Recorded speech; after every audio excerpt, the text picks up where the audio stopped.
Hello guys! Sa video na ito ay ipapakita ko sa inyo kung paano nga ba mag-delete ng Facebook page. Itong page na ito ay hindi ko masyadong ginagamit.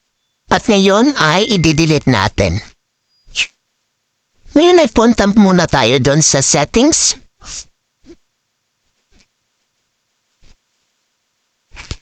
Yan, pindutin natin yan.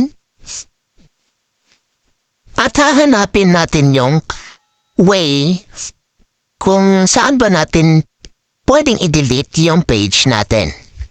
At pindutin lamang natin ang access and control.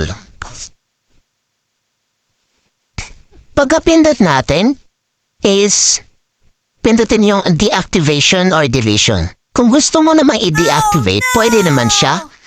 Pero sa ngayon ay gusto nating i-delete tong page na to. So pindutin natin yung delete page.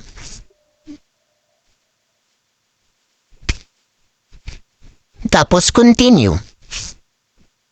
Dito ay may mamabasa ka. Tapos nasa sa iyo kung ano nga ba ang dahilan bakit mo gustong i-delete yung page mo. Pero ako, pinindot ko na lang yung continue. Ngayon, continue ulit.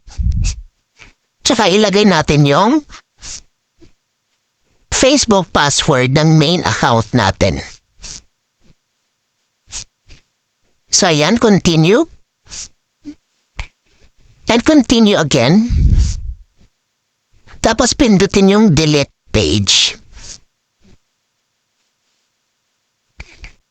At ayan guys, ay na-delete natin yung isang page ko. And for more videos, please subscribe and follow my channel. Thank you!